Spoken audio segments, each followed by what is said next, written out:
Welcome to Shukla study point. आप सभी का स्वागत है आपके अपने YouTube channel Shukla study point में। मैं शिवम शुक्ला आप सभी का हार्दिक स्वागत करता हूं। आज के वीडियो के माध्यम से हम लोग चर्चा करेंगे होम साइंस के नवीनतम मॉडल पेपर के बारे में, यानी कि न्यू मॉडल पेपर होगा और वो भी सॉल्व फॉर्म में होगा, यानी कि प्रश्न के साथ साथ उत्तर भी आपको दिखेंगे और उत्तर को मैं समझाने का प्रयास करूँगा। अब की बार सुनने में आ रहा है अधिकतर विश्वविद्यालय की परीक्षाएं लिखित होने वाली हैं, मतलब कि अति लघुत्तरीय, लघुत्तरीय और दीर्घोत्तरीय टाइप के क्वेश्चंस आपकी परीक्षा में आने वाले हैं। ठीक है, आप प्रथम सेमेस्टर में अभी अभी एडमिशन लिए हैं तो शायद आपको बीए के बारे में उतना जानकारी नहीं होगी, तो मैं आपको बताने का प्रयास करता हूँ कि दो टाइप की परीक्षाएं होती हैं बीए में। एक होती है ऑब्जेक्टिव और एक होती है सब्जेक्टिव। ऑब्जेक्टिव जो होती है परीक्षाएं, उसमें 75 क्वेश्चंस या फिर 50 क्वेश्चंस या फिर 100 क्वेश्चंस का एक प्रकार से जो ऑब्जेक्टिव होते हैं वो प्रश्न पूछे जाते हैं। अब जो 100 क्वेश्चंस आते हैं उनमें से कहीं कहीं पर 75 क्वेश्चंस करने होते हैं, 75 में से 65 ही प्रश्न करने को बोला जाता है या 75 में से 75 करने को लेकर के। और जैसे दीनदयाल उपाध्याय गोरखपुर विश्वविद्यालय में अभी तक क्या था कि भाई 50 क्वेश्चंस का एक पेपर, 50 क्वेश्चंस का एक पेपर, इस तरीके से एक सब्जेक्ट के 2 पेपर देने होते थे। ठीक है, इस तरीके से चीज़ें सिस्टम बनाई गई थी। तो अब क्या किया गया है कि सेकंड सेमेस्टर, फोर्थ सेमेस्टर और सिक्स सेमेस्टर, यानी जो ये सम सेमेस्टर हैं, सम क्यों कहते हैं, क्योंकि आपने सम संख्याओं के बारे में पढ़ा होगा। 2, 4 और 6 ये सम संख्याएं हैं, इसीलिए इसको सम सेमेस्टर कहते हैं। विषम semester first semester, third semester और फिफ्थ सेमेस्टर को कहते हैं, क्योंकि 1, 3 और 5 ये विषम संख्याएं होती हैं, 2 से नहीं कटती हैं। ठीक है, तो इसीलिए एक प्रकार से ये सम और विषम सेमेस्टर, इनको शॉर्ट फॉर्म में कहते हैं हम लोग। तो सम सेमेस्टर की परीक्षाएं यानी सेकंड, फोर्थ और सिक्स सेमेस्टर की ऑब्जेक्टिव टाइप की होती हैं अधिकतर विश्वविद्यालय की परीक्षाएं, जैसे कि मतलब कि आपका ये बोलते हैं, क्या बोलते हैं, छत्रपति साहू जी महाराज कानपुर की विश्वविद्यालय है। इसके अलावा सिद्धार्थ यूनिवर्सिटी कपिलवस्तु, इसके अलावा आप देखें महात्मा गांधी काशी विद्यापीठ या दीनदयाल उपाध्याय गोरखपुर विश्वविद्यालय की तो अभी तक सारी ऑब्जेक्टिव ही हुई हैं, लेकिन अब ऐसा नियम लगा दिया गया। ऐसे ही अलग अलग विश्वविद्यालयों में भी ये नियम अब लग रहा है। तो कहीं ना कहीं पे आपको ये चीज़ें समझनी होगी और जाननी होगी कि ये जो क्वेश्चंस का पैटर्न है ये कैसा होगा। तो अब सब्जेक्टिव टाइप का जो पैटर्न है, यानी इसमें अति लघुत्तरीय, लघुत्तरीय और दीर्घोत्तरीय क्वेश्चंस आते हैं, और ऑब्जेक्टिव में जो बहुविकल्पीय होते हैं कि 4 ऑप्शन देंगे, उनमें से एक ऑप्शन आपको टिक करना होगा। ठीक है, इस टाइप का। तो इस टाइप का क्वेश्चंस आपके प्रथम सेमेस्टर में 2, 3, 4 विश्वविद्यालय में आने वाला है, बाकी सारे विश्वविद्यालय लिखित करवाएंगे। हालांकि मैं लिखित और ऑब्जेक्टिव दोनों का दूंगा, और चैप्टर वाइज वीडियोज़ भी मैंने प्रोवाइड करी हैं, तो आप लोगों ने देखा भी होगा उनको। चले, होम साइंस का मॉडल पेपर है 2025, 26, 27, 28 सभी की परीक्षाओं के लिए। आप सभी लोग चैनल को सब्सक्राइब कर दीजिएगा, क्योंकि इसी प्रकार से इन्फॉर्मेटिव वीडियो मैं देता रहता हूं। चैप्टर वाइज क्लासेस और मॉडल पेपर और तमाम प्रकार के मैराथन क्लास, महासंग्राम रिवीजन क्लास और टेस्ट सीरीज, ये सब आपको मिलती रहती हैं शुक्ला स्टडी पॉइंट पर। ठीक है, तो चैनल को आप सब्सक्राइब कर लें, ऐसे ही क्वेश्चन आपकी परीक्षा में आपको देखने को मिलेंगे। आइए अब हम आपको दिखाने का प्रयास करते हैं कौन कौन से क्वेश्चन आ सकते हैं। तो ये अति लघुत्तरीय टाइप के क्वेश्चन हैं। ठीक है, देखिए क्वेश्चन आपके 3 टाइप के पूछे जाते हैं। 1 मिनट में आपको मैं समझा दूं अति लघुत्तरीय जो क्वेश्चंस होते हैं।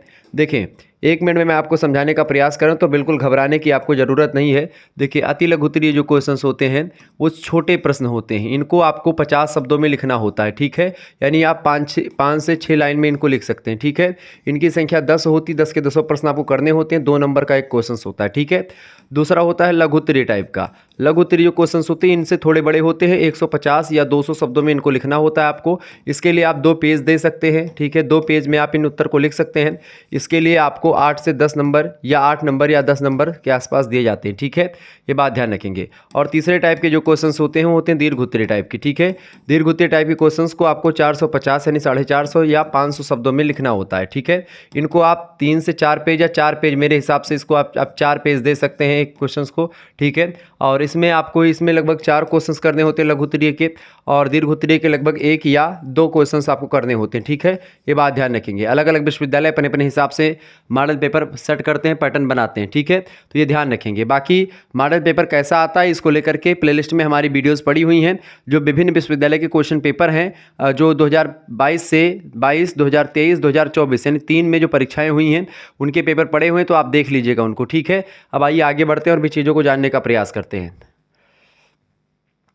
प्रश्न आपका आ चुका है पहला, ये अति लघुत्तरीय टाइप का क्वेश्चन आ चुका है भाई, लेकिन अति लघुत्तरीय क्वेश्चंस को पढ़ेंगे, मैं आपको समझा दूंगा तो कोई दिक्कत आपको नहीं होगी। देखें, क्वेश्चन संख्या 1, प्रश्न संख्या 1 है कि संतुलित आहार किसे कहते हैं। ठीक है, बैलेंस्ड डाइट बोलते हैं। बैलेंस मतलब होता है बराबर, यानी जिसको जितना चाहिए उतना उसको मिले, वही संतुलित आहार होता है। संतुलित आहार बेसिकली क्या होता है, वह आहार जो शरीर को ऊर्जा की आवश्यकता की पूर्ति करती हो। अच्छा, शरीर को ऊर्जा कौन देता है? कार्बोहाइड्रेट नाम का एक तत्व होता है। ठीक है, वो ऊर्जा देता है शरीर को। क्या देता है शरीर को ऊर्जा? कार्बोहाइड्रेट जो है शरीर को ऊर्जा देने का काम करता है। कार्बोहाइड्रेट हो गया। ठीक है, वसा भी एक प्रकार से ऊर्जा देती है। ठीक है, और प्रोटीन भी कुछ ऊर्जा देने का काम करती है। ठीक है, प्रोटीन। इसके अलावा अगर बात की जाए, एक होता है आपको, देखिए, शरीर के निर्माण तत्वों की, निर्माणक तत्वों जो होते हैं, निर्माण तत्व में प्रोटीन आता है, यानी प्रोटीन और 6 प्रकार के पोषक तत्व होते हैं। पहला होता है कार्बोहाइड्रेट, दूसरा होता है वसा, तीसरा प्रोटीन, चौथा खनिज लवण, पांचवा विटामिन और छठवां जल। ठीक है, ये 6 खनिज तत्व होते हैं, मतलब ये 6 एक प्रकार से पोषक तत्व होते हैं जो खाने में उचित मात्रा में अगर मिला दिए जाए, भोजन में उचित मात्रा में व्यवस्थित होते हैं। ठीक है, तो एक प्रकार से वह भोजन संतुलित आहार या बैलेंस डाइट कहलाता है। क्योंकि इनका अलग अलग महत्व होते हैं। जैसे कार्बोहाइड्रेट और वसा, ये शरीर को ऊर्जा देने का काम करते हैं। ठीक है, शरीर को चिकना रखने का काम वसा करती है। वसा माने जो तैलीय पदार्थ वगैरह होते हैं। कार्बोहाइड्रेट मतलब जैसे गेहूं और चावल जो हम लोग खाते हैं उसमें कार्बोहाइड्रेट पाया जाता है। ठीक है, मीठे फलों वगैरह में, मीठी सब्जियों में, ठीक है, इस तरीके से आलू वगैरह में, शकरकंद में, इन सब में।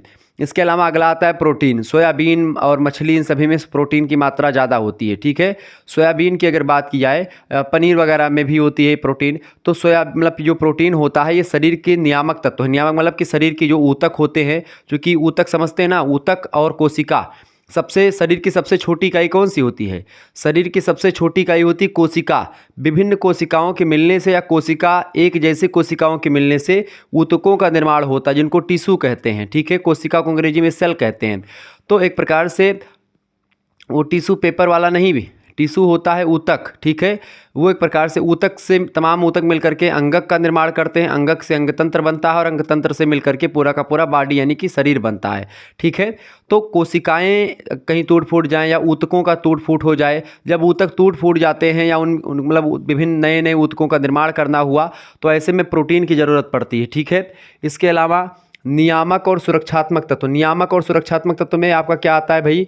ये एक प्रकार से इसमें विटामिन्स और खनिज लवण आते हैं। कौन से? विटामिन्स और खनिज लवण। चूँकि आपने देखा होगा विटामिन्स जो होते हैं वो एक प्रकार से रोगों से हमारे शरीर की रक्षा करते हैं, ऐसे ही खनिज लवण होते हैं। खनिज लवण में एक प्रकार से अगर बात की जाए, जैसे आपका होता है क्या बोलते हैं, आयोडीन। आयोडीन एक खनिज तत्व है, खनिज लवण है। अब आयोडीन से क्या होता है, अगर आयोडीन की कमी हो जाए तो घेंघा नाम का रोग हो जाता है। इसीलिए शरीर में आयोडीन की कितनी मात्रा किस व्यक्ति को चाहिए, ये एक प्रकार से संतुलित आहार में डिसाइड किया जाता है। ठीक है, और इसका एक प्रकार से चैप्टर मैंने पढ़ा रखा संतुलित आहार के बारे में। विटामिन की अगर बात की जाए महोदय, तो विटामिन जो होते हैं, जैसे vitamin A, vitamin B, vitamin C, vitamin D, इस तरीके से आपने विटामिन के नाम सुनेंगे, आगे चल करके हम पढ़ेंगे। हालांकि विटामिन ए की कमी से रतौंधी नाम का रोग हो जाता है, विटामिन बी की कमी से बेरी बेरी रोग हो जाता है, विटामिन सी की कमी से स्कर्वी नाम का रोग हो जाता है, विटामिन डी की कमी से आपका कौन सा रोग होता है? विटामिन डी की कमी से रिकेट्स नाम का रोग होता है, जिसको सूखा रोग भी कहते हैं। इसके अलावा विटामिन ई की कमी से जो एक प्रकार से प्रजनन क्षमता होती है वो कम हो जाती है। ठीक है, इसके अलावा विटामिन के की अगर कमी हो जाती है तो एक प्रकार से क्या होता है, रक्त का थक्का नहीं बनता, कहीं पर कट जाए तो खून बहता ही रहता है। इस तरीके से अलग अलग विटामिन की कमी से शरीर में अलग अलग रोग हो जाते हैं। इसीलिए सुरक्षात्मक तत्व हैं विटामिन और खनिज लवण। जानते हैं क्या करते हैं हमारे शरीर में? हमारे शरीर की जो इम्यूनिटी सिस्टम होती है, यानी कि एक प्रकार से हमारे शरीर का जो रोग प्रतिरोधक क्षमता होती है, रोग से लड़ने की जो पावर होती है, वो डेवलप करती है। ठीक है, यानी हमारे शरीर में एक ऐसा एक प्रकार से एंटी रोगाणु पैदा करती, जो एक प्रकार से रोगाणु जो आते हैं या बाहरी एक प्रकार से जो आक्रांता आते हैं, खास करके जैसे चाहे वो बैक्टीरिया हो गए चाहे वायरस हो गए, उन वायरस और बैक्टीरिया को तलवार से लेकर के एकदम से बढ़िया बढ़िया तरीके से उनको मार के यहाँ से भगाता है। इस तरीके से बुखार आ रहा है, बुखार नाम का कोई, अरे बुखार कहाँ आ रहा तू, मेरे पास नहीं तेरे को आने का, निकल इधर से, यानी बुखार को मार भगाता है। जुखाम आ रहा है, जुखाम किधर आ रहा तू, तेरा यहाँ क्या काम, जुखाम को मार के भगा दिया। यानी रोग प्रतिरोधक क्षमता जो होती है वो एक प्रकार से रोगों से रक्षा करती है आपके शरीर की, ये बात आप ध्यान रखेंगे। ठीक है, ओके। तो ये एक प्रकार से होते हैं। तो ये 6 तत्व होते हैं। इसके अलावा एक तत्व आपका होता है जल, ठीक है। जल क्या करता है, आपके शरीर में ऑक्सीजन की पूर्ति वगैरह करने के लिए उपयोगी होता है और शरीर का तापमान नियंत्रित करता है, तापक्रम नियंत्रित करता है। और शरीर का लगभग 75% से अधिक हिस्सा जो है वो जल का ही बना हुआ है, इसलिए एक प्रकार से जल की बड़ी भूमिका होती है। तो खाने में कार्बोहाइड्रेट, वसा, प्रोटीन, विटामिन और खनिज लवण और जल, इन 6 तत्व की एक प्रकार से मात्रा जब उचित मात्रा में होती है, क्या, कार्बोहाइड्रेट, वसा, प्रोटीन, विटामिन, खनिज लवण और जल की मात्रा किस व्यक्ति को कितना चाहिए, ठीक है। और व्यक्ति एक प्रकार से किस अवस्था में है, व्यक्ति एक प्रकार से वृद्धावस्था में है, प्रौढ़ावस्था में है, किशोरावस्था में है, बाल्यावस्था में है, या एक प्रकार से शैशवावस्था में है, या कोई महिला है तो धात्री अवस्था में है, दूध पिला रही बच्चे को, या फिर एक प्रकार से गर्भावस्था के दौरान है, उसके लिए अलग अलग एक प्रकार से भोजन की व्यवस्था होती है। तो संतुलित आहार में एक प्रकार से किस व्यक्ति को कितना प्रोटीन चाहिए, किस व्यक्ति को कितना खनिज लवण चाहिए, किस व्यक्ति को कितना कार्बोहाइड्रेट चाहिए, किस व्यक्ति को कितना जल की आवश्यकता है, किस व्यक्ति को कितना विटामिन और प्रोटीन की आवश्यकता है, ये सब एक प्रकार से संतुलन में होता है, वही आहार संतुलित आहार होता है। बस, तो ये एक प्रकार से पूरा विस्तार से मैंने समझा दिया। तो वह आहार जो शरीर की ऊर्जा की आवश्यकता, शरीर के निर्माणक तत्वों की आवश्यकता तथा नियामक और सुरक्षात्मक तत्वों की आवश्यकता को पूरा करता है, संतुलित आहार कहलाता है। लिख लीजिएगा, बहुत ही महत्वपूर्ण प्रश्न है, हमेशा क्वेश्चन आपसे परीक्षा में पूछा जाएगा, ये बात ध्यान रखेंगे। प्रश्न संख्या 2 आपकी स्क्रीन पर आ चुका है। कार्बोहाइड्रेट, कार्बोहाइड्रेट क्या है समझने का प्रयास करते हैं। मैंने आपको शुरुआत में बताया कार्बोहाइड्रेट जो होते हैं ये शरीर को ऊर्जा देते हैं। 1 ग्राम अगर आप कार्बोहाइड्रेट, 1 ग्राम CR यानी 1 ग्राम कार्बोहाइड्रेट लेते हैं तो इससे आपको कितनी ऊर्जा मिलती है, इससे आपको 4.1 KCl ऊर्जा मिलती है। KCl मतलब होता है किलो कैलोरी, यानी कि 4.1 किलो कैलोरी ऊर्जा या 4 कैलोरी ऊर्जा की प्राप्ति होती है। अच्छा, 1 ग्राम प्रोटीन अगर लेते हैं तो उससे भी 4 कैलोरी ऊर्जा मिलती है, लेकिन प्रोटीन्स बेसिकली ऊर्जा का स्रोत नहीं है, ये शरीर की टूट फूट की जो ऊतक होते हैं उनकी मरम्मत करता है, ठीक है। 1 ग्राम प्रोटीन से भी 4 कैलोरी ऊर्जा मिलती है, 4 KCl। लेकिन अगर बात किया 1 ग्राम वसा से, 1 ग्राम वसा से कितनी ऊर्जा मिलती है अगर आपसे पूछ लिया जाए तो 1 ग्राम वसा से 9 कैलोरी ऊर्जा मिलती है। कितनी कैलोरी भैया, 9 कैलोरी ऊर्जा मिलती है, बात ध्यान रखेंगे। यानी कि सबसे ज़्यादा ऊर्जा एक प्रकार से 1 ग्राम में, एक प्रकार से 1 ग्राम वसा सबसे ज़्यादा ऊर्जा मिलती है। यानी कि अगर आप एक पूड़ी खाओ और एक रोटी खाओ तो रोटी में कार्बोहाइड्रेट पाया जाता है, तो वहाँ से 4 कैलोरी ऊर्जा आपको 1 ग्राम मतलब कि रोटी में, मतलब कि रोटी में कम ऊर्जा मिलेगी क्योंकि रोटी में एक प्रकार से कार्बोहाइड्रेट ज़्यादा पाया जाता है। पूड़ी आप खाएंगे तो पूड़ी में चूँकि क्या होता है कि तैलीय पदार्थ यानी पूड़ी घी में निकली हुई होगी या एक प्रकार से रिफाइंड ऑयल में निकली हुई होगी, तो इससे क्या होगा कि उसमें वसा भी मिल जाएगी कार्बोहाइड्रेट के साथ साथ, तो इसमें वसा का 9 कैलोरी और इसका 4 कैलोरी यानी कि ज़्यादा हो जाएगा। यानी एक पूड़ी में ज़्यादा ऊर्जा होती है, रोटी में कम ऊर्जा होती है, ये बात आप ध्यान रखेंगे, ठीक है। चले, तो कार्बोहाइड्रेट प्रकृति प्रदत्त पोषक तत्व है। प्रकृति प्रदत्त मतलब होता है प्रकृति के द्वारा हमको मिला हुआ है, ठीक है। प्रदत्त माने प्राप्त है, किसके द्वारा, प्रकृति के द्वारा, नेचुरल हमको मिला है। कौन सा, कार्बोहाइड्रेट। कार्बोहाइड्रेट पेड़ पौधों की जो हरी पत्तियां होती हैं उनमें पाया जाता है, जो डालियां होती हैं उनके द्वारा निर्मित होता है जो पेड़ की, ठीक है। भारतीय आहार में कार्बोहाइड्रेट की मात्रा सबसे अधिक होती है। यहाँ के लोग लगभग 70 से 80% ऊर्जा कार्बोहाइड्रेट युक्त भोजन से प्राप्त करते हैं। यानी कि भारत में आप देखते हैं हम लोग जो खाद्यान्न यूज करते हैं, अनाज खाते हैं, उसी में सर्वाधिक मात्रा में ऊर्जा मिलती है, ठीक है। ये बात ध्यान रखेंगे। तो 70 से 80% ऊर्जा कार्बोहाइड्रेट युक्त भोज्य पदार्थों से हम लोग यानी भारत के लोग ग्रहण करते हैं, जैसे गेहूँ, चावल, बाजरा, ज्वार, मक्का और अन्य अनाज तथा शर्करा, गुड़ और आलू, इन सब जो हम सब खाते हैं इन सभी में कार्बोहाइड्रेट की मात्रा अधिक मात्रा में होती है और यही हम लोग खाते हैं। वास्तव में रोटी सब्जी और दाल चावल ही खाते हैं। सब्जी में आपका क्या मिल गया, आलू हो गया, ठीक है। गेहूं से रोटी बन गई, चावल से चावल ही बन गया, ठीक है। मक्का, ज्वार, बाजरा तो अब खाते ही नहीं हैं। बाकी अन्य अनाज में जो खाते हैं उसमें भी पाया जाता है। और शर्करा, गुड़, अगर आप चाय वगैरह पीते हैं या एक प्रकार से गुड़ खा के पानी पीते हैं तो भी आपको कार्बोहाइड्रेट मिल जाता है। इसीलिए आप देखते हैं जब एक प्रकार से लोग थक जाते थे या खेतों में काम करते करते तो घर की महिलाएं जो होती थी किसानों के लिए शरबत बना करके ले जाती थी। कभी आपने सोचा वो किसान की जो मेहरारू होती थी, यानी कि एक प्रकार से मान लेते कोई किसान है, वो खेतों में हल चला रहा होता था पहले, तो उनके घर की महिलाएं पहले तो पानी पीने के लिए गुड़ लेकर के जाती थी। पहले गुड़ में क्या कार्बोहाइड्रेट पाया जाता, तो इससे क्या होता, थोड़ा सा ऊर्जा मिलती है, ठीक है, और थोड़ा सा थकावट दूर होती है। ऐसे अगर कुछ नहीं होता तो शरबत बना के ले जाती थी। शरबत से क्या होता, शरबत में शरबत यानी पानी चीनी से मिलकर के क्या बनते, ग्लूकोज बन जाता है। ग्लूकोज क्यों लोग पीते हैं, ग्लूकॉन डी का प्रचार आता, आप देखते होंगे कि भाई इसको पियो ऊर्जा तुरंत मिल जाएगी। तो इससे ऊर्जा क्यों मिलती, क्योंकि उसमें कार्बोहाइड्रेट होता है और ऊर्जा तुरंत देता है, ठीक है, यही कारण था। लेकिन अब वो लोग कारण जानते थे कि नहीं जानते थे ये भगवान जाने, लेकिन हाँ कारण यही था अगर आप देखें अच्छे तरीके से तो। अगला क्वेश्चन आ चुका, विटामिन क्या है? ये भी एक खनिज तत्व है, ठीक है, सॉरी विटामिन क्या है? एक पोषक तत्व है। विटामिन सबसे इंपॉर्टेंट पोषक तत्व है विटामिन, ठीक है, ये बात ध्यान रखेंगे। और विटामिन जो होते हैं दुबले पतले होने के लिए उत्तरदायी नहीं है। जैसे कि आप देखते भोजपुरी का एक गाना बहुत दिनों पहले चला था, मुझे शायद याद है, मैं बहुत छोटा था, कि दूबर पातर पियवा में विटामिन की कमी है।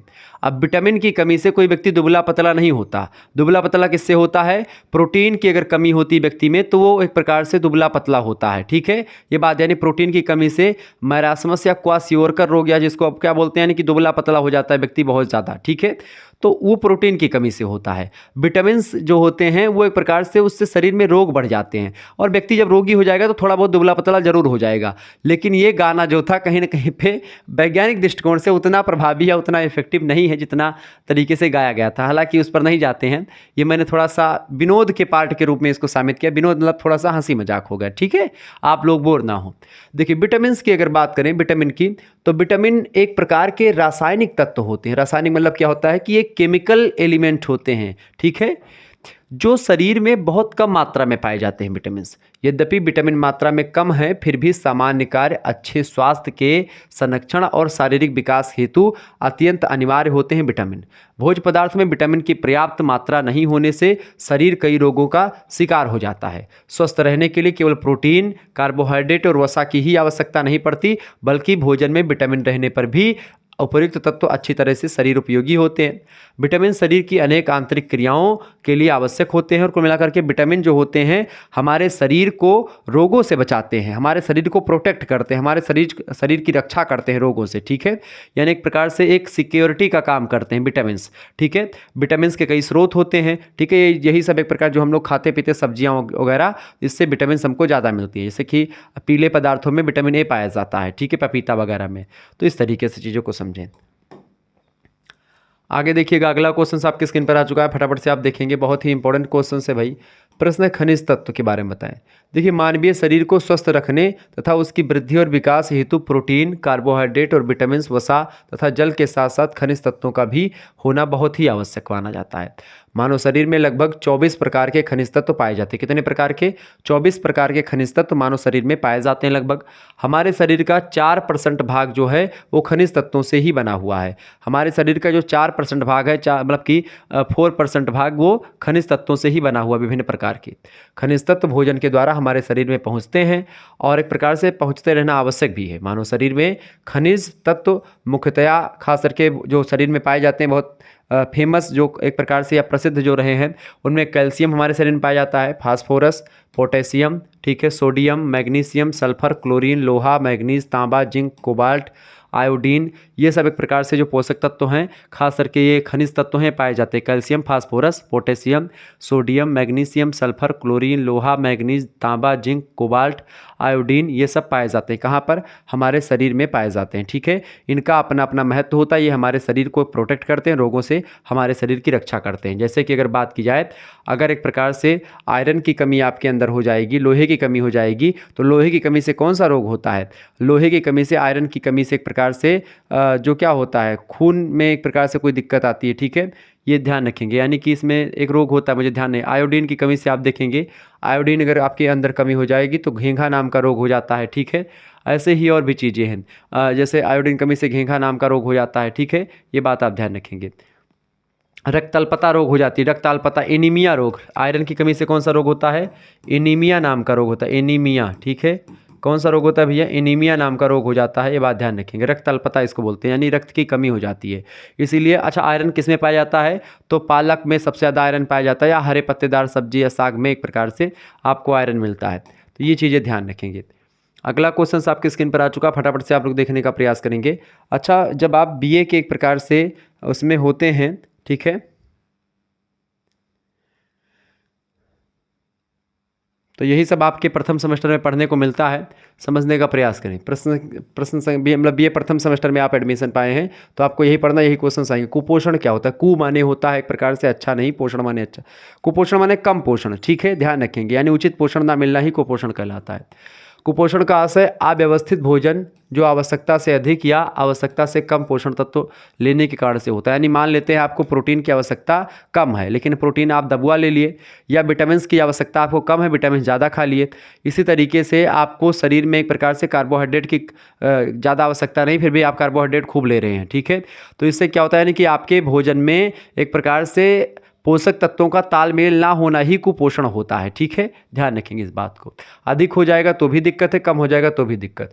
कुपोषण एक ऐसी विकृतिजन्य स्थिति होती है जो एक या उससे अधिक आवश्यक पोषक तत्वों को किसी अनुपात या पूर्ण रूप से कमी अथवा आधिक्य के कारण उत्पन्न होती है। यानी कि पोषक तत्व कौन से, जैसे कि कार्बोहाइड्रेट, वसा, प्रोटीन, खनिज लवण, जल, इन सभी की अधिकता या न्यूनता से एक प्रकार से हो जाता है मतलब कि ये कुपोषण का शिकार। जो आवश्यकताओं से अधिक या आवश्यकता से कम पोषाहार लेने या उससे असंतुलन के कारण से होता है कुपोषण, ठीक है। व्यक्ति बहुत दुबला पतला हो जाता है, या तो व्यक्ति एक प्रकार से फूल जाता है उसका शरीर, और उसके शरीर में जान नहीं रहती बिल्कुल भी। आगे देखते हैं, अगला क्वेश्चन आपकी स्क्रीन पर आ चुका है, फटाफट से आप देखेंगे। गृह विज्ञान की परिभाषा दीजिए। गृह विज्ञान किसे कहते हैं? गृह विज्ञान की परिभाषा बहुत इंपॉर्टेंट क्वेश्चन है, परीक्षा में 100% आएगा। देखिए, डॉक्टर A.H. रिचर्ड कहते हैं, डॉक्टर A.H. रिचर्ड क्या कहते हैं कि गृह विज्ञान जो है, गृह विज्ञान की परिभाषा को देते हुए कहते हैं कि गृह विज्ञान एक बहुआयामी विषय है। कैसा विषय भैया? बहुआयामी, मतलब इसके कई आयाम हैं, कई क्षेत्रों में काम करता है। गृह विज्ञान के अंतर्गत आप देखते हैं, एक तरफ सिलाई, कढ़ाई, बुनाई, इनके बारे में आप जानते हैं, दूसरी तरफ वस्त्रों की परिसज्जा वगैरह के बारे में, वस्त्र कैसे बनाने हैं सब तो जानते ही हैं। आवास की सुविधा, यानी आवास घर कैसे बनाना, किस दिशा में कौन सा कमरा होना चाहिए, कमरे की साज सज्जा कैसी होनी चाहिए, ये सब आपको बताता है। इसके अलावा शरीर में एक प्रकार से जो तमाम प्रकार के रोग होते हैं उनसे निवारण करता है। शरीर में आपको, आपके शरीर को कितना भोजन चाहिए इसके बारे में बताता है। आपके एक प्रकार से जो फर्स्ट या प्राथमिक चिकित्सा होती है उसको समझाने का काम करता है। पूरे बॉडी स्ट्रक्चर के बारे में आप जानकारी पाते हैं। भोजन पकाने की तमाम प्रकार की विधियों के बारे में आप इसमें सीखते हैं, जानते हैं। इसके अलावा और भी तमाम प्रकार की चीज़ें जो होती हैं इसमें शामिल होती हैं, ठीक है। किसमें? इसमें क्या बोलते हैं, इसके अलावा पारिवारिक प्रबंधन के लिए बहुत ज़रूरी होता है। मनुष्य विकास के लिए एक प्रकार से ज़रूरी होता है गृह विज्ञान का पढ़ना। तो गृह विज्ञान का एक प्रकार से जो क्षेत्र है, स्कोप है होम साइंस का, अत्यंत व्यापक है। गृह विज्ञान बहुत सारी चीज़ों का अध्ययन करने में सक्षम है, इसीलिए इसको यहाँ पर लिखा गया कि गृह विज्ञान एक बहुआयामी विषय है, कई आयाम को अपने आप में शामिल किए हुए है। जो पारिवारिक आय व्यय के बारे में बताता है, भोजन की पोषकता के बारे में, भोजन की स्वच्छता, कपड़ों की पर्याप्तता, घर का उचित संसाधनों से प्रबंध करता है। गृह विज्ञान एक पारिवारिक विज्ञान होता है। कैसा विज्ञान है? एक फैमिलियर साइंस है, जो छात्रों को सफलतापूर्वक पारिवारिक जीवन के लिए तैयार करता है और सामाजिक और आर्थिक समस्याओं को हल करने में सक्षम बनाता है, ताकि एक प्रकार से सामाजिक और आर्थिक समस्याओं से लड़ने में सक्षम हो सकें छात्र छात्राएं। इस दृष्टिकोण से एक प्रकार से बच्चों को तैयार किया जाता है गृह विज्ञान पढ़ा करके, ठीक है। आगे देखते हैं, अगला क्वेश्चन आपकी स्क्रीन पर आ चुका है, बहुत ही ज़बरदस्त क्वेश्चन आ चुका है भाई, फटाफट से आप देखेंगे। वीडियो को लाइक और चैनल पर अगर नए हैं तो सब्सक्राइब करते रहिएगा। एक बात और ध्यान रखेंगे यहीं पर, अगर आप में से किसी को बच्चे को कोर्स लेना है, ठीक है, कोर्स की अगर बात की जैसे होम साइंस ही नहीं बल्कि Hindi, home science, geography, political science, history, ancient history, ठीक है, इसके अलावा पॉलिटिकल साइंस, ठीक है, एजुकेशन, ऐसे तमाम प्रकार के सब्जेक्ट, संस्कृत वगैरह, इन सभी के कोर्स और कोर्स को एक प्रकार से मात्र पहले हिंदी का कोर्स लॉन्च किया गया था, लेकिन आप लोगों के कहने पर कि सर जी और भी सब्जेक्ट हैं, जिसने हिंदी नहीं लिया उसके लिए, तो सीधा सीधा व्यवस्था कर दी गई क्या कि आपको उसी 100 रुपये में, यानी मात्र 100 रुपये आपको खर्च करने पड़ेंगे। इसी 100 रुपये में आपके लिए व्यवस्था बहुत बम्पर कर दी गई है, बहुत ही ज़बरदस्त व्यवस्था कर दी गई है कि आपको करना कुछ नहीं है, इसमें करना है 91 61 93 60 62 पर, ठीक है। इसी नंबर पर आपको व्हाट्सएप पर एसएमएस करना है कि सर जी हम बीए प्रथम सेमेस्टर में हैं, हमारा नाम ये है, हम इस यूनिवर्सिटी से संबंधित हैं, हमारे ये सब्जेक्ट है, हमको ग्रुप से ऐड कर लीजिए या हमको कोर्स चाहिए, ठीक है। ऐसे आप लिखेंगे और उसके बाद में मैं एक स्कैनर सेंड करूंगा, उसी पर आपको मात्र 100 रुपीज़ सेंड कर देने होंगे और उसका स्क्रीनशॉट हमारे पास सेंड कर देना है। अगर आप नहीं चलाते तो आप किसी दूसरे से भी सेंड करवा सकते हैं, आपके घर में आरी बगल के कोई हो, बस उसका स्क्रीनशॉट हमारे पास सेंड कर दीजिएगा, आपको ग्रुप से ऐड कर दिया जाएगा। उसके बाद में एक प्रकार से उसी ग्रुप में आपको जो लाइव क्लास की लिंक होगी वो भी मिलती रहेगी। इसके अलावा आपको वीडियो लेक्चर तमाम प्रकार के मिलेंगे। इसके अलावा वीडियो लेक्चर के साथ साथ आपको पीडीएफ नोट, जैसे यहाँ पर मैं ये होम साइंस पढ़ा रहा हूँ तो ये होम साइंस का जो पीडीएफ आपको यहाँ पर दिख रहा है, क्वेश्चन आंसर लिखे हुए, ये सब एक प्रकार से आपको उसी एक प्रकार से उसमें चैप्टर वाइज क्लासेस और इसके अलावा जो ये मॉडल पेपर के पीडीएफ नोट्स होंगे ये भी आपको मिल जाएंगे। जो पिछले वर्ष के क्वेश्चन पेपर हैं उनका भी, उनके बारे में भी पीडीएफ वगैरह मैं प्रयास करूँगा कि उनको भी आपको दे दूँ। विभिन्न विश्वविद्यालय के जो क्वेश्चन पेपर होंगे उनको भी आपको मिलता रहेगा। और इसके अलावा आपकी रिवीजन क्लास भी होगी परीक्षा के दौरान, ठीक है। जब आपकी परीक्षा नज़दीक आएगी रिवीजन क्लास लगवा देंगे, उसमें एक प्रकार से सारे सब्जेक्ट को मतलब कि सभी चैप्टर्स को एक ही वीडियो में बताने का प्रयास किया जाएगा। ऐसे ही मैराथन क्लास, ये सब क्लासेस आपकी होती रहेंगी, ठीक है। इसके अलावा आप डायरेक्टली हमसे जुड़ पाएंगे और एक प्रकार से आगे चल करके जब आप और कोई कोर्स लॉन्च किया जाएगा तो यानी सेकंड सेमेस्टर के लिए, तो उसमें आपको जल्दी इन्फॉर्मेशन मिलेगी, आपको जल्दी से पढ़ाई स्टार्ट करवा दी जाएगी। PDF नोट्स आपको मिलते रहेंगे, पढ़ने में आसानी होगी और बहुत ही बारीकी के साथ चीज़ों को आपको समझ में आएगी। तो तुरंत SMS करें। बहुत बढ़िया ऑफर है, बहुत बढ़िया एक प्रकार से सिचुएशन है कि मात्र आप 100 रुपये में पूरा का पूरा BA, जिसमें आपका 3 मेजर सब्जेक्ट हो जाएगा, 1 माइनर सब्जेक्ट हो जाएगा और 1 आपका को करिकुलर सब्जेक्ट हो जाएगा। ये पाँचों सब्जेक्ट आप यहाँ पर पढ़ पाएंगे। तो इस तरीके से शुक्ला स्टडी पॉइंट के साथ जुड़ करके आप विधिवत तैयारी कर सकते हैं। पिछले 7 वर्षों से मैं BA के क्षेत्र में एक प्रकार से अध्यापन कर रहा हूँ और बहुत ही बारीकी के साथ बच्चों को पढ़ा रहा हूँ। हमारे द्वारा बताए गए मॉडल पेपर से लगभग 80 से 90% क्वेश्चंस एक ही मॉडल पेपर से फंस जाते हैं। अब आप ये सोचो, एक क्लास आप अगर ये क्लास पूरी जो मैं पढ़ा रहा हूँ इसको आप देख लेंगे तो आप जान लीजिए लगभग आपको अपने 50% तैयार कर लिया। ऐसे ही 1-2 मॉडल पेपर और दे देंगे, बस आपका काम खत्म। ऐसे भी आप तैयारी कर सकते हैं। लेकिन अगर आपको आगे चल करके होम साइंस से और आगे बढ़ना है तो आप कोर्स ले सकते हैं। इसमें आपको सारे सब्जेक्ट की इन्फॉर्मेशन और तमाम प्रकार की वीडियो लेक्चर मिलते रहेंगे हमेशा, ठीक है। फटाफट से SMS करें 9161 93 60 62 पर, तुरंत ज्वाइन हो जाए। अभी जितना जल्दी हो सके उतना जल्दी ज्वाइन हो जाएं, बहुत ही लेट ना करें। हमारा कहा मानिए, एक बार विश्वास करके देखिए, शुक्ला स्टडी पॉइंट आपके साथ हमेशा खड़ा रहेगा। और मात्र और इसीलिए फीस आप लोगों के कहने पर फीस मैंने 100 रुपये रखी है, ठीक है, ताकि आपका मन लगा रहे पढ़ने में कि हमारे 100 रुपये खर्च हुए हैं। और 100 रुपये आज के युग में सभी लोग दे सकते हैं, इसीलिए मैंने एक प्रकार से मात्र 100 रुपीज़ रखी, ठीक है। मैं चाहता तो एप्लीकेशन पर भी पढ़ा सकता था, लेकिन वहाँ पर तमाम प्रकार के और पैसे जोड़ने पड़ते, इसीलिए यहाँ पर मैं आपको पढ़ा रहा हूँ, ठीक है। चले, प्रश्न आपकी स्क्रीन पर आ चुका। खाद्य तालमेल क्या होता है बताएं। अभी दीर्घ उत्तरीय प्रश्नों को भी मैंने रखा, उनके बारे में भी चर्चा करूंगा। खाद्य तालमेल बताएं, खाद्य तालमेल क्या है। तो जब 2 ऐसे खाद्य पदार्थ जिसमें अलग अलग पोषक तत्व होते हैं साथ में खाए जाते हैं जाए तो इसे खाद्य तालमेल कहते हैं, या फूड सिनर्जी इसको कहते हैं। जैसे कि आप दाल अकेले नहीं पी सकते, दाल के साथ आपको चावल खाना पड़ता है। तो दाल और चावल, ठीक है। अब दाल में आपका प्रोटीन खूब दबुआ मात्रा में क्या होता है, दाल में प्रोटीन पाया जाता है और चावल में क्या पाया जाता है, कार्बोहाइड्रेट, ठीक है। और दोनों एक साथ आपको लेना होता है, कार्बोहाइड्रेट, ठीक है। तो इस तरीके से दाल और चावल, इसी को एक प्रकार से खाद्य तालमेल कहते हैं। जैसे दाल चावल, रोटी सब्जी, ठीक है। ऐसे ही कुछ ऐसे तत्व होते हैं जैसे छोला भटूरा, ठीक है, समझ रहे हैं ना, छोला भटूरा, ठीक है।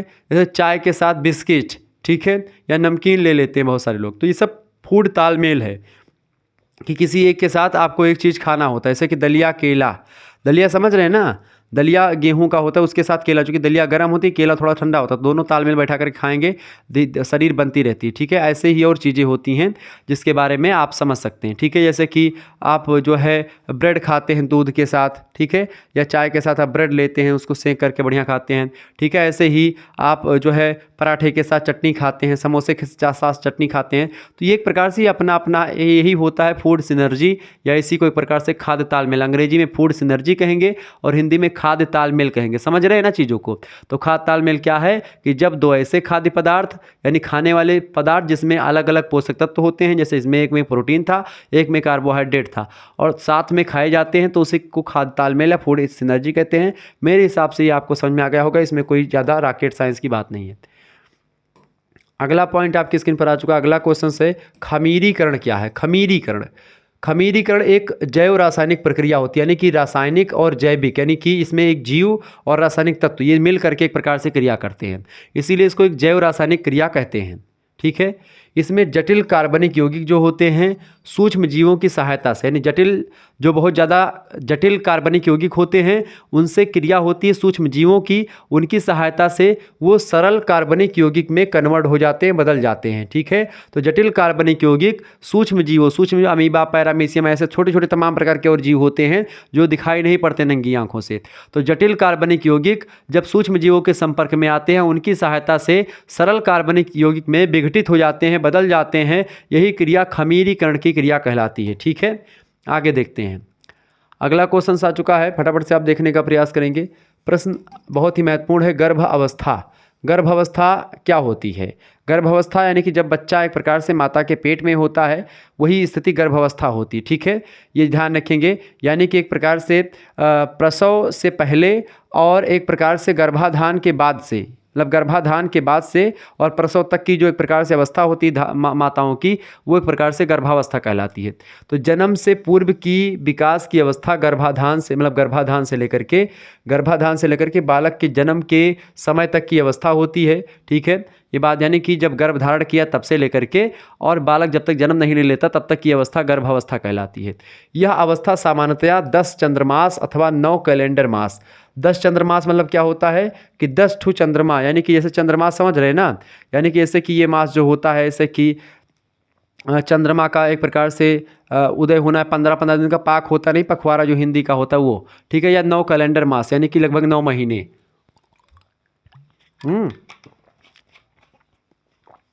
9 महीने या एक प्रकार से 10 चंद्रमास की स्थिति होती है।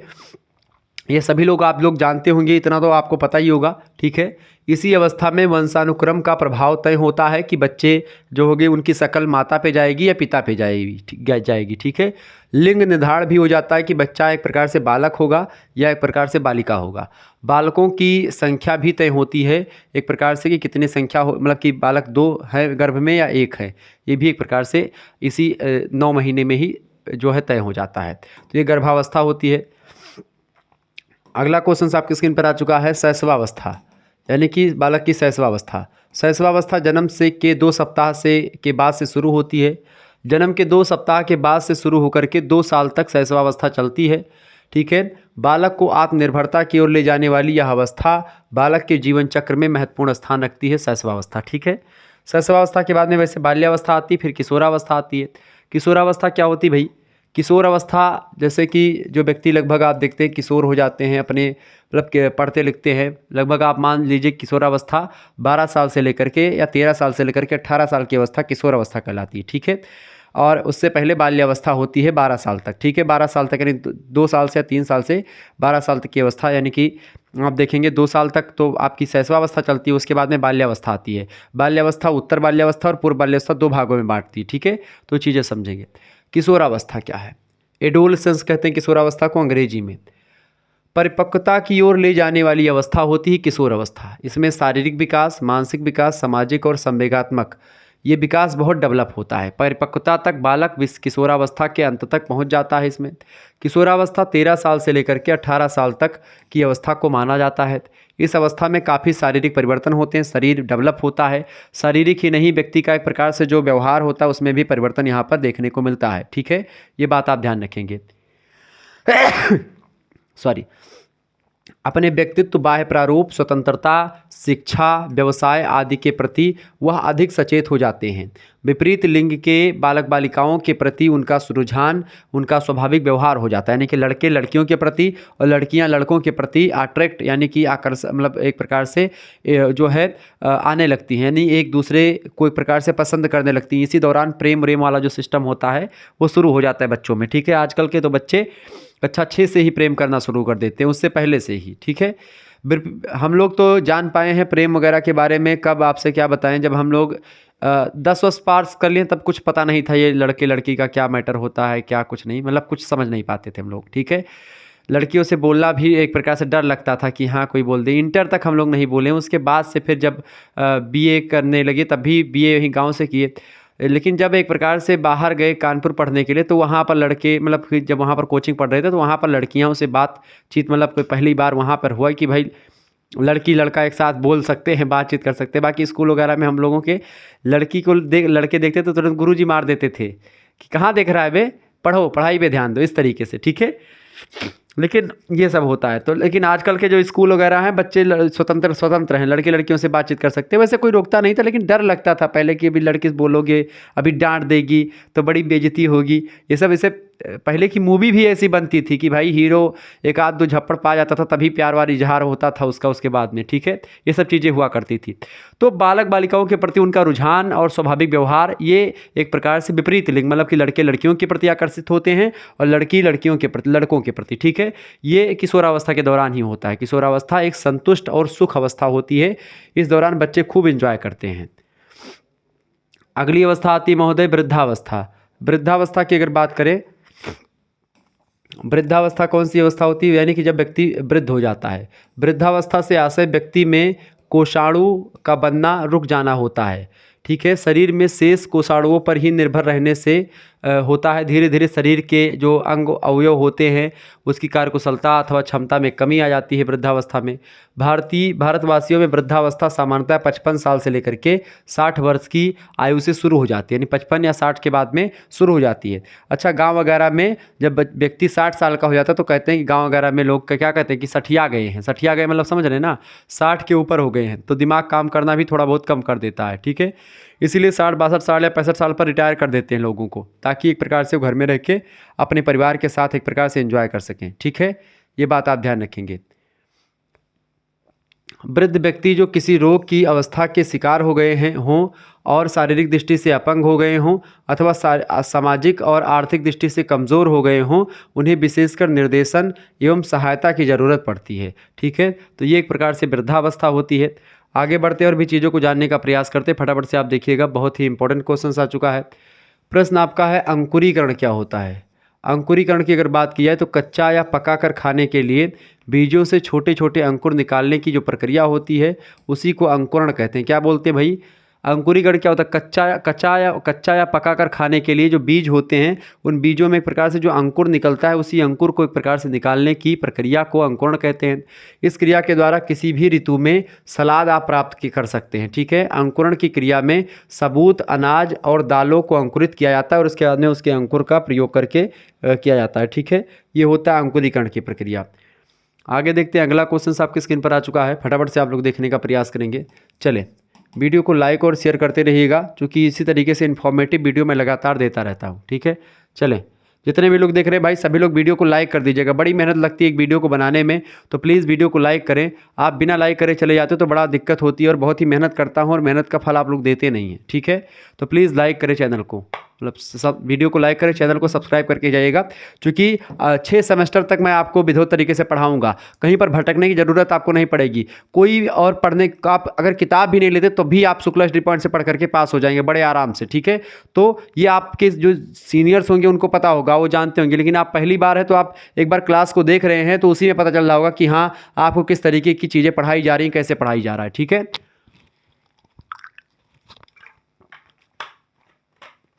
बोलने में बड़ी ऊर्जा बर्न होती है, कैलोरी बहुत बर्न होती है बोलने में। ठीक है, मेहनत लगती है बोलने में। आपको लगता हो गुरुजी बोल ही तो रहे हैं और क्या कर रहे हैं, कोनो कुदाल थोड़ी चला रहे हैं, लेकिन कुदाल चढ़ाने बराबर मेहनत लगती भाई। अभी जब पढ़ा करके जब हटते हैं तो ये पैर एकदम से दर्द करने लगता है। ठीक है, खड़े खड़े। ठीक है, और इसके बाद में जो कंटेंट वगैरह तैयार करना होता है उसमें और मेहनत लगती है। पित्ताशय और इसके कार्य क्या होते हैं? पित्त आशय, पित्त के रहने का स्थान है, पित्त जहाँ पर रहता है। पित्ताशय जो होता है यकृत के पीछे की ओर नाशपाती के आकार का, नाशपाती देखे फल, उसके आकार की छोटी सी थैली होती है पित्ताशय, जिसमें पित्त का संग्रह होता है। आवश्यकता पड़ने पर पाचन हेतु पित्ताशय पित्त को ग्रहणी में भेजता है, और यही पित्ताशय जो होता है वो अम्लीय होता है, वो जाकर के भोजन को पचाने में मदद करता है। ठीक है, पित्त में मतलब पित्त जो होता है पित्ताशय में इकट्ठा होता है, यही पित्ताशय भोजन पाचन के लिए ग्रहणी में जाता है और भोजन को पचाता है। अगला क्वेश्चन आपकी स्क्रीन पर आ चुका है, अमाशय के कार्य। अमाशय क्या होता है? अमाशय को स्टोमक बोलते हैं। स्टोमक मतलब बहुत सारे पहले आपने बचपन में पढ़ा होगा, पेट होता है। स्टोमक मतलब आंतरिक पेट होता है, आंतरिक पेट मतलब कि अमाशय। ठीक है, ये बात ध्यान रखेंगे। तो भोजन को पचाने में अमाशय जो होता है उसका महत्वपूर्ण योगदान होता है। अमाशय ऐसे हथेली की भांति होता है, इसी में जब भोजन जाता है तो ये अमाशय क्या करता है, ऐसे ऐसे करके भोजन जो होता है इसी में रहता है, और इसमें छोटे छोटे कांटे लगे होते हैं। वो जो प्रकार से आपके अंतः चबरड़क और करंदक, रदनक, तमाम प्रकार के जो दांत हैं इन सभी से जब बच करके भोजन अंदर जाता है, दांतों से आपने खूब चबाया भोजन, लेकिन कुछ चीज़ें बच जाती हैं, वो अंदर जाता है, उस भोजन को और ऐसे ऐसे करके बढ़िया से क्या करता है, वो एकदम से लुगदी बनाता है। ठीक है, यानी एकदम से जैसे आटे की लुगदी होती नहीं, वैसे एकदम से खूब अच्छे तरीके से बना देता है। ठीक है, तो ये अमाशय होता है। तो आमाशय का महत्वपूर्ण योगदान एक प्रकार से क्या होता है, भोजन को पचाने में। आमाशय भोजन को अपने अंदर उस समय तक रोके रखता है जब तक कि उसमें इच्छित भौतिक और रासायनिक परिवर्तन ना हो जाए, मतलब कि उसमें रासायनिक और भौतिक परिवर्तन जब तक होता रहता है तब तक आमाशय अपने अंदर उसको रखे रहता है। ठीक है, आमाशय आप खाने के बाद आप एहसास करेंगे आमाशय चलने की स्थिति। आप खाइए और उसके बाद में खाने के बाद थोड़ा सा चलिए, उसके बाद में लेट जाइए, उसके 5 मिनट या 10 मिनट बाद आप देखेंगे या 5 मिनट बाद कि यहाँ पर आप टच करिएगा अपने पेट के पास। ठीक है, तो यहाँ पर आप देखेंगे कुछ चलेगा, ऐसे धुक धुक टाइप का चलेगा। ठीक है, वो आमाशय कार्य कर रहा होता है। ठीक है, उस दौरान आमाशय जो होता है उसको लुगदी बना रहा होता है भोजन को। ठीक है, समझ रहे हैं। तो आमाशयिक रस के द्वारा भोजन का पाचन होता है और संपूर्ण भोजन अर्ध तरल रूप में परिवर्तित हो जाता है, यानी आधा तरल और आधा ठोस के रूप में परिवर्तित, लुगदी बन जाता है वो भोजन। ठीक है, ये होता है आपका आमाशय का कार्य। अगला क्वेश्चन आपकी स्क्रीन पर आ चुका है, फटाफट से आप देखेंगे। प्रश्न आ सकता है परीक्षा में, आधारीय चयापचय दर क्या होती है। आधारीय चयापचय दर जो होती है ऊर्जा की वह मात्रा होती है जो जीवित मनुष्य की आंतरिक क्रियाओं को क्रियान्वित करने के लिए शरीर के भार के प्रति किलोग्राम के लिए 1 घंटे में प्रयोग में लाई जाती है। यानी एक ऐसी ऊर्जा या एक ऐसी चयापचय दर जो होती है वो जीवित मनुष्य की जो आंतरिक क्रियाएं होती हैं, आपके शरीर के अंदर जो क्रियाएं चल रही, चूँकि आपका बाहरी शरीर तो एक प्रकार से स्थिर रहता है, आप आराम कर लेते हैं, लेकिन आपका जो आंतरिक चीज़ें होती हैं वो एक प्रकार से चलती रहती है हमेशा।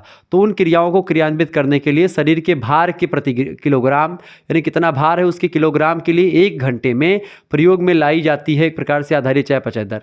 आधारीय चयापचय दर वही कहलाती है। इसे संक्षिप्त में स्पष्ट रूप से करने के लिए BMR कहते हैं। BMR मतलब basal metabolic rate. Basal metabolic rate इसी को कहते हैं कि 1 घंटे में एक प्रकार से प्रति किलोग्राम के लिए शरीर के भार के अकॉर्डिंग एक प्रकार से जो आंतरिक क्रियाएं होती हैं वो एक प्रकार से क्रियान्वित करने के लिए कितनी ऊर्जा एक प्रकार से व्यय होती है, कितनी दर होती है, उसी को एक प्रकार से बेसल मेटाबॉलिक रेट कहते हैं। ठीक है, ये बात आप ध्यान रखेंगे। आगे देखते हैं, अगला क्वेश्चन आपके स्क्रीन पर आ चुका, पोषणीय सूखा रोग क्या होता है, बताएं। पोषणीय सूखा रोग, तो यह रोग जो होता है पोषणीय सूखा रोग, ये आहार में प्रोटीन और कैलोरी की अत्यधिक कमी हो जाने के कारण से होता है। यानी कि जब भी आपके भोजन में प्रोटीन की मात्रा कम होगी और कार्बोहाइड्रेट यानी कैलोरी की मात्रा कम होगी, ठीक है, तब एक प्रकार से शरीर में कौन सा रोग होता है, पोषणीय सूखा रोग। 1 वर्ष के बच्चे इस रोग से अधिकतर पीड़ित हो जाते हैं। बच्चे का शारीरिक विकास रुक जाता है और मांसपेशियां धीरे धीरे क्षीण होने लगती हैं, त्वचा के नीचे की वसा समाप्त हो जाने लगती है और बच्चा अस्थि कंकाल दिखाई देने लगता है। तो कुल मिलाकर के जब यानी 1 साल का जो बच्चा होता है उसको एक प्रकार से ऐसा रोग, खास करके सूखा टाइप का रोग जो है देखने को मिलता है, जिसमें बच्चों की मांसपेशियां नहीं बन पाती हैं क्योंकि उनमें प्रोटीन की कमी है। और प्रोटीन जो होता है बच्चों के लिए और महिलाओं के लिए बहुत ज़रूरी होता है। यानी कि छोटे बच्चों के लिए सबसे ज़्यादा जरूरी पोषक तत्व तो कौन सा होता है, प्रोटीन जरूरी होता है, क्योंकि प्रोटीन शरीर नियामक तत्व है, शरीर को बॉडी बिल्डिंग का एक प्रकार से काम करता है प्रोटीन।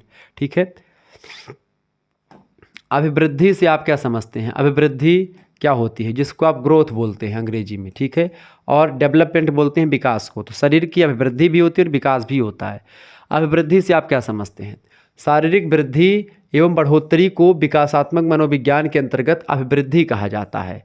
अभिवृद्धि का संबंध शारीरिक संरचना में होने वाली रचनात्मक परिवर्तनों से होता है और यह सीमित आयु तक ही चलती है। जैसे कि आपका शरीर जो है प्रौढ़ावस्था तक ही बढ़ता है, यानी कि आपका शरीर, आपका हाथ बढ़ रहा है, आपकी मांसपेशियां मोटी हो रही हैं, आपका शरीर बढ़ रहा है, ठीक है, इस तरीके से आपके शरीर में तमाम प्रकार के परिवर्तन हो रहे हैं। ये परिवर्तन, शारीरिक परिवर्तन जो होते हैं वही एक प्रकार से बेसिकली अभिवृद्धि को दर्शाते हैं, जबकि डेवलपमेंट जो होता है वो एक प्रकार से क्वांटिटी और क्वालिटी दोनों में परिवर्तन को डिसाइड करता है। क्लियर, ये बात आप ध्यान रखेंगे। अगला क्वेश्चन आपकी स्क्रीन पर आ चुका, फटाफट से आप लोग देखने का प्रयास करेंगे। प्रश्न है कि प्राकृतिक प्रसव किसे कहते हैं। प्राकृतिक प्रसव मतलब होता है जब एक प्रकार से जो बच्चे होते हैं माता के गर्भ से एक प्रकार से जो प्राकृतिक क्रिया होती है उसके द्वारा बाहर निकलते हैं, ठीक है, कि कोई जो है चीड़-फाड़ के द्वारा नहीं, या कोई एक प्रकार से जो है ऑपरेशन विधि के द्वारा ना हो, ठीक है, वैसे ही हो जाए, ठीक है, योनि द्वार के माध्यम से जब एक प्रकार से प्रसव होता है तो वही प्राकृतिक प्रसव कहा जाता है। प्राकृतिक प्रसव को स्वाभाविक प्रसव भी कहते हैं। यह प्रसव बिना दवाओं के और औजारों की सहायता से किया जाता है। इस प्रकार के प्रसव में, प्रसव मतलब होता है बच्चे के बाहर निकलने की प्रक्रिया को प्रसव कहते हैं, माता के गर्भ से। प्रसव में बालक का सिर जो है सबसे पहले जब बाहर आता है और इसके बाद शरीर के अन्य अंग बाहर आते हैं तो वो साधारण प्रसव होता है, प्राकृतिक प्रसव होता है। सबसे पहले जब बच्चे का सर बाहर आता है तो वो एक प्रकार से बच्चा सीधा होता है या बच्चा सीधा पैदा हुआ ऐसा कहा जाता है। कुछ बच्चे आप देखते हुए कहते हैं कि हम उल्टा पैदा हुए। उल्टा पैदा होने का मतलब कि उनका पैर पहले बाहर निकलता है, तो वो हुक झाड़ने के लिए बड़े उपयोगी बच्चे होते हैं। हुक समझते हैं ना, गांव वगैरह में हुक होता है कि जब पीठ वगैरह दर्द करने लगती है पूरा का पूरा ये सब पूरा, तो ऐसे बच्चे क्या होते हैं अपने दाहिने पैर से अंगूठे से एक प्रकार से ऐसे ऐसे करके 3-4 बार जो है, एक अभी मूवी आई ककूदा मूवी आई है तो उसमें हुक के बारे में बताया गया है। तो उल्टा पैदा होने के होता है, भूतिया नहीं, हरर मूवी टाइप की है। तो उसमें जब दाहिने मतलब कि अंगूठे से मारो 6 बार मारो, 7वीं बार से मतलब तेज़ से मारो और वो आगे की ओर चलता चला जाए तो हुक उतर जाता है, ठीक है। और शरीर का रोग जो होता है, मतलब शरीर का जो कष्ट होता है, दर्द होता है, वो दूर हो जाता है। तो वो एक प्रकार से उल्टे टाइप के बच्चे। तो प्राकृतिक प्रसव, प्रसव के दौरान क्या होता है, योनि मार्ग से बालक का सिर पहले बाहर आता है, इसके बाद शरीर के अन्य अंग जो होते हैं वो बाहर आते हैं, वही होता है आपका प्राकृतिक प्रसव, ठीक है। अगला क्वेश्चन आपकी स्क्रीन पर आ चुका है, फटाफट से आप लोग देखने का प्रयास करेंगे। प्रश्न है कि शारीरिक विकास क्या होता है। शारीरिक विकास, फिजिकल डेवलपमेंट जिसको बोलते हैं, जब बच्चे का एक प्रकार से क्या होता है, क्योंकि बच्चे का विकास होता है, बच्चे के शरीर में विकास होता है, बच्चे का मेंटल लेवल यानी मानसिक विकास होता है, ठीक है। भाषा का विकास होता है उसके, ठीक है। उसके एक प्रकार से संज्ञानात्मक विकास होता है, हंसने का विकास, खेलने दौड़ने सब का विकास होता है। शारीरिक विकास से तात्पर्य सामान्य शारीरिक रचना से, यानी शरीर उसका बढ़ रहा है, शरीर की ऊंचाई बढ़ रही है, शरीर का भार बढ़ रहा है, शरीर के तमाम प्रकार के जो अंग हैं वो अनुपात के अकॉर्डिंग बढ़ रहे हैं, आंतरिक अंग शरीर के बढ़ रहे हैं, हड्डी और मांसपेशियों का विकास हो रहा है, स्नायुमंडल बढ़ रहा है, ठीक है। इसके अलावा मस्तिष्क और अंतःस्रावी ग्रंथियों का विकास भी एक प्रकार से हो रहा है। तो ये सब एक प्रकार से क्या होते हैं, यही सब एक प्रकार से मेरे प्यारे दोस्तों शारीरिक विकास में आते हैं। तो बच्चों के मांसपेशी, हड्डी, इन सभी का विकास ही शारीरिक विकास कहलाता है। ये बात आप ध्यान रखिए। क्लियर, समझ में आ रही चीज़ें? बिल्कुल। आगे बढ़ते हैं और भी चीज़ों को जानने का प्रयास करते हैं। फटाफट से एक बार वीडियो को लाइक और शेयर करते रहिएगा, ऐसे ही इन्फॉर्मेटिव वीडियो मैं लगातार देता रहता हूँ। अगला क्वेश्चन से आपका, विकास से आप क्या समझते हैं, बताइए क्या समझती हैं, विकास क्या होता है। तो विकास एक निरंतर चलने वाली प्रक्रिया है जो गर्भावस्था से लेकर के मृत्यु तक अविराम गति से चलती रहती है। यानी कि गर्भावस्था से ही बच्चे का विकास शुरू हो जाता है और जब तक बच्चा मर नहीं जाता तब तक बच्चे का विकास होता रहता है, लेकिन अभिवृद्धि जो होती है एक निश्चित सीमा तक ही जो होती है, ठीक है। ये बात आप ध्यान रखेंगे। बच्चे का विकास गर्भावस्था में ही अंदर होता है माता के गर्भ में, फिर उसके बाद बाहर आता है बच्चा, ठीक है। और यहाँ पर फिर उसका विकास, शारीरिक विकास, मानसिक विकास, संज्ञानात्मक विकास, भाषाई विकास, इमोशनल डेवलपमेंट, ऐसे तमाम प्रकार के विकास उसको होने लगते हैं।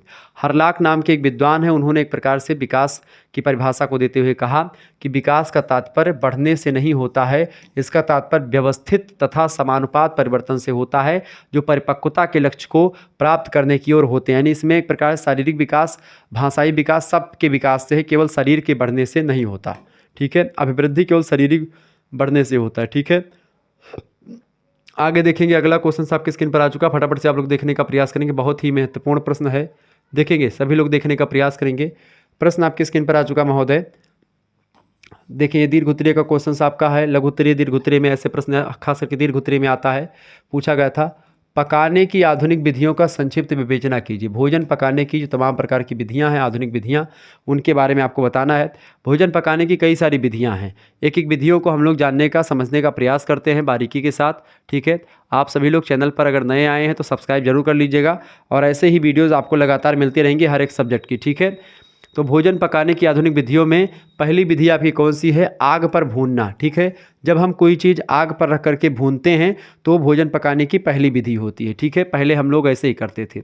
तो भोजन को आग पर भूनना पकाने का सबसे पुराना तरीका है। जैसे आप देखते हैं आग पर भूनना, जैसे कि आलू अगर आप भून दें उसमें रख करके आग में, ठीक है, या भौरी वगैरह लगाना देखे होंगे तो वो, ठीक है, यही सब चीज़ें। तो ये तरीका है। यह भोजन पकाने की सबसे आसान विधि होती है। इसमें भोजन को सीधे लाल आंच पर एकदम दहकती हुई आग पर रख देते हैं, चाहे वह गैस हो, चाहे बिजली का तार हो, यानी कि चाहे हीटर हो, चाहे कोयला हो, चाहे कोई भट्टी हो, चाहे एक प्रकार से कंडे की आग हो।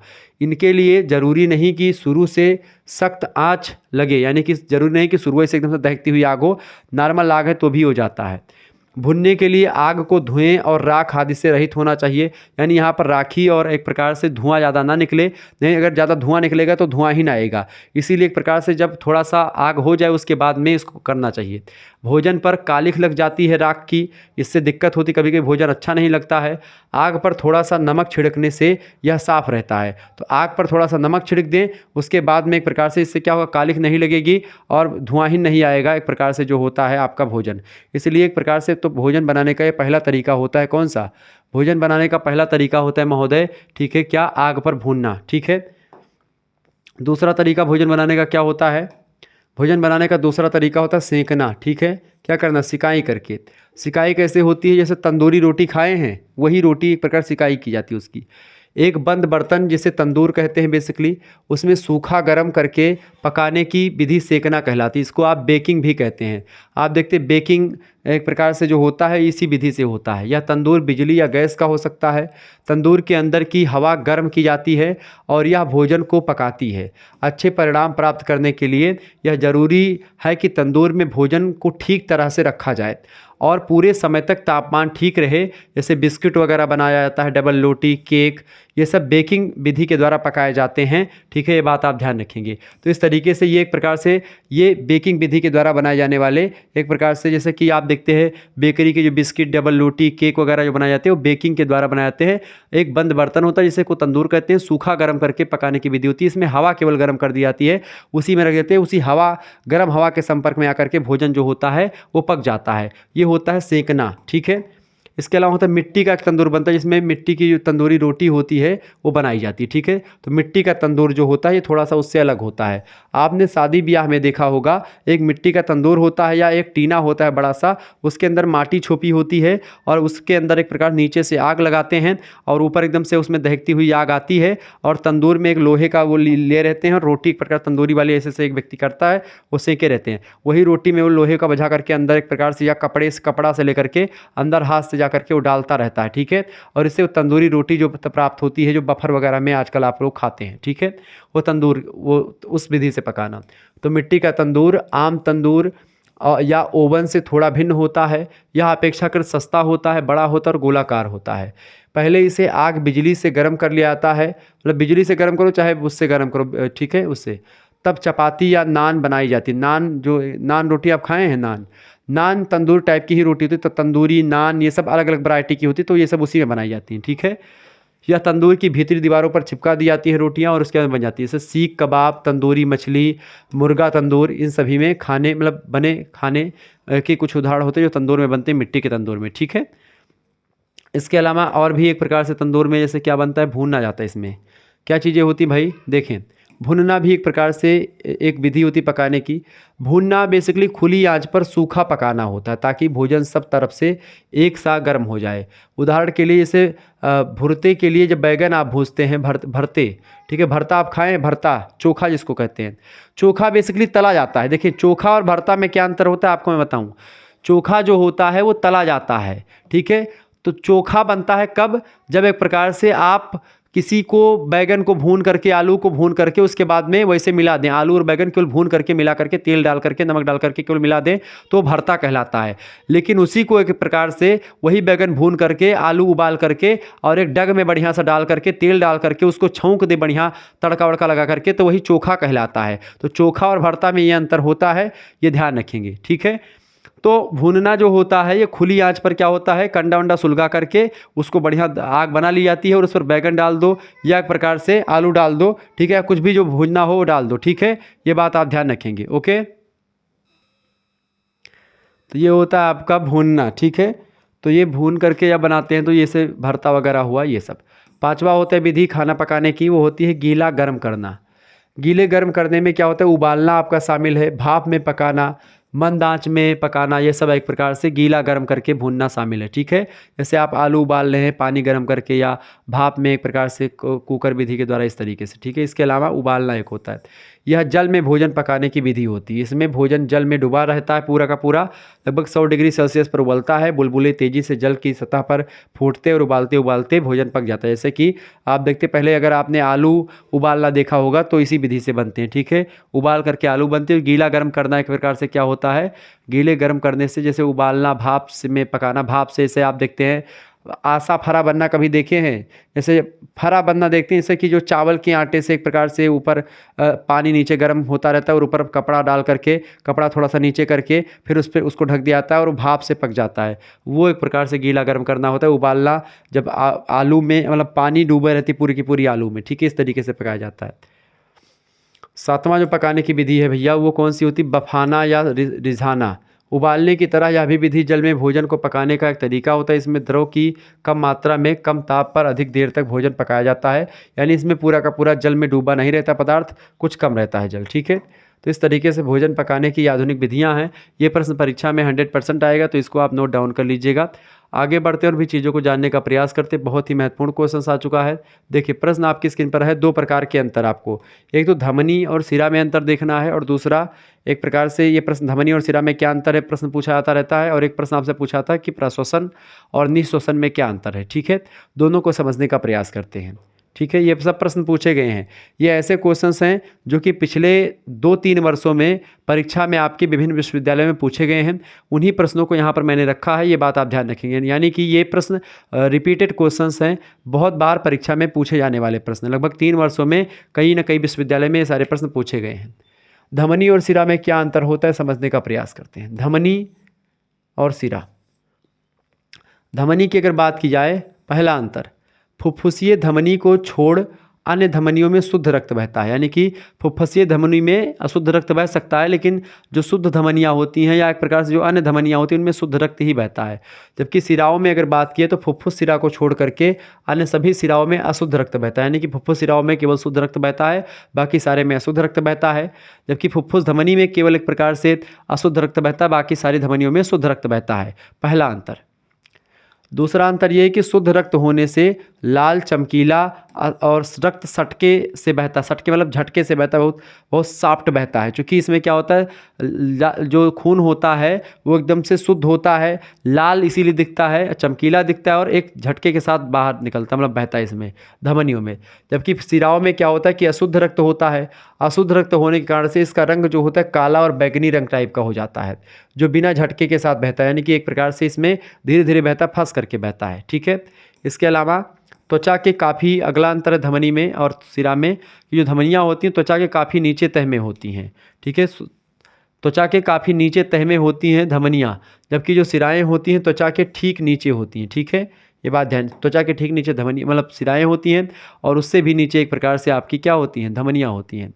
अगला अंतर आप देखिएगा, चौथा अंतर ये है कि धमनियाँ जो होती हैं वो इनकी दीवारें मोटी होती हैं और सिराओं की दवाएँ जो होती हैं दीवारें पतली होती हैं। सिराओं की दीवारें क्या होती हैं, पतली होती हैं, और धमनियों की सिराएँ मतलब कि दीवारें मोटी होती हैं, ठीक है। इसके अलावा धमनी जो होती है कपाट बाल इसमें नहीं होते हैं, जबकि सिराओं में कपाट बाल भी होते हैं, ठीक है। इसके अलावा रक्त तीव्र गति से बहता है इसमें धमनियों में, ठीक है, जबकि सिराओं में रक्त धीमा गति से बहता है। चूँकि ये शुद्ध होता है इसलिए तेज़ गति से बहता है, और ये जो है चूँकि इसमें मिलावट होती है, शुद्ध होता है इसीलिए धीमी गति से बहता है, ठीक है। ये बात ध्यान रखेंगे। अगला अंतर ये कि खाली होने पर चिपकती नहीं है धमनियाँ, मतलब कि जो धमनियाँ होती हैं, जबकि सिराएँ जो होते हैं ये एक प्रकार से जब खाली हो जाते हैं तो आपस में चिपक जाते हैं, जो लेयर होती हैं। इसके अलावा रक्त इकट्ठा करने की शक्ति कम होती है किसमें, धमनियों में, जबकि सिराओं में रक्त इकट्ठा करने की शक्ति ज़्यादा होती है, अधिक होती है, ठीक है। इसके अलावा दबाव अधिक होने के कारण से दबाव बिंदु इसमें एक प्रकार से धमनियों में आपको दिखाई पड़ते हैं, ठीक है। जबकि दबाव कम होता है किसमें, सिराओं में, चूँकि खून जो होता है शुद्ध होता है, धीरे धीरे बहता है, दबाव बिंदु इसमें नहीं होते हैं, ठीक है। इसमें दबाव बिंदु नहीं होते, इसमें दबाव बिंदु होते हैं। 10वां अंतर ये कि रक्त हृदय से विभिन्न अंगों की ओर इसमें जाता है। धमनियों से रक्त जो होता है विभिन्न हृदय से विभिन्न अंगों की ओर जाता है, जबकि रक्त जो होता है यानी खून अंगों से हृदय की ओर सिराओं के माध्यम से आता है। तो यानी कि सिराएँ क्या करती हैं, वो शरीर से खून को हृदय तक पहुंचाती हैं, और हृदय से खून को पूरे शरीर में कौन पहुंचाता है, वो धमनियाँ पहुंचाती हैं। तो इस तरीके से ये एक प्रकार से अंतर हो गया इसमें रक्त और सिराओं में, ठीक है, सॉरी धमनी और सिराओं में। दूसरा अंतर ये भी प्रश्न परीक्षा में पूछा गया था, इसलिए मैंने इसको रखा है। दूसरा क्वेश्चन क्या है महोदय, दूसरा अंतर आपका आ चुका है कि निःश्वसन और निःश्वसन क्या अंतर, निःश्वसन और प्रश्वसन, या एक प्रकार से निःश्वसन और निःश्वसन, जिसको आप इंस्पायरेशन और एक्सपायरेशन बोलते हैं। निःश्वसन और निःश्वसन दोनों में क्या अंतर होता है। देखिए निःश्वसन जो होता है ये फुफ्फुस या फेफड़ों में वायु का आना जाना, फुफ्फुस के भीतर वायु के दाब पर डिपेंड होता है निःश्वसन। जब वातावरणीय वायु दाब फुफ्फुसीय वायु दाब से अधिक होता है, क्या यानी कि फुफ्फुसीय वायु दाब से अधिक होता है क्या वातावरण का वायु दाब, ठीक है। जो ब्लड प्रेशर होता है वो वातावरण का ज़्यादा होता है और फुफ्फुसीय वायु दाब थोड़ा कम होता है, तब वायु फुफ्फुस में प्रवेश करती है और इस क्रिया को निःश्वसन कहते हैं, ठीक है। ये बात आप ध्यान रखेंगे। जबकि निःश्वसन की अगर बात करें, निःश्वसन क्या होता है इसको जानें, निःश्वसन के बारे में समझें आप। निःश्वसन और निःश्वसन दोनों में डिफरेंस है, ये बात आप ध्यान रखेंगे। तो जो एक प्रकार से निःश्वसन होता है, निःश्वसन ये क्या होता है, एक्सपायरेशन। तो जब वायु दाब जो होता है फुफ्फुस में अधिक हो जाता है, वायु दाब कहाँ पर, फुफ्फुस में अधिक हो जाता है और बाहरी वायु दाब से यानी कि वातावरणीय वायु दाब से ज़्यादा हो जाता है और वातावरण में कम हो जाता है, तब वायु फुफ्फुस से बाहर वातावरण में आती है, इसे निःश्वसन कहते हैं, ठीक है। ये बात आप ध्यान रखेंगे। तो ये डिफरेंस हो गया दोनों में, इसको ध्यान रखेंगे। निःश्वसन के समय डायाफ्राम की आर्य मांसपेशियां तथा बाह्य आंतरापार्श्विक पेशियां जो होती हैं वो सिकुड़ जाती हैं, जिससे डायाफ्राम उदर की ओर झुक जाता है और पसलियां या वक्षीय भित्ति बाहर तथा ऊपर की ओर गति करती हैं। इस प्रकार वक्षीय गुहा का आयतन जो होता है वो बढ़ जाता है। वक्षीय गुहा के बढ़ने से क्या होता है कि फुफ्फुस में वायु की दाब जो होती है वो कम हो जाती है, इसलिए वातावरण की वायु नासिका छिद्रों के द्वारा फेफड़ों में प्रवेश करती है और पेशियां जो निःश्वसन में सहायक होती हैं उन्हें निःश्वसीय या निःश्वसनीय पेशियां भी कहते हैं। इस तरीके से एक प्रकार से निःश्वसन और निःश्वसन में डिफरेंस आप लोगों ने देख लिया, एक्सपायरेशन, ठीक है, और इंस्पायरेशन और एक्सपायरेशन दोनों में डिफरेंस आप लोगों ने समझ लिया, ठीक है। और फुफ्फुस और सिराओं में देख लिया अंतर क्या होता है, उसमें क्या बोलते हैं, धमनी और सिरा में, ठीक है।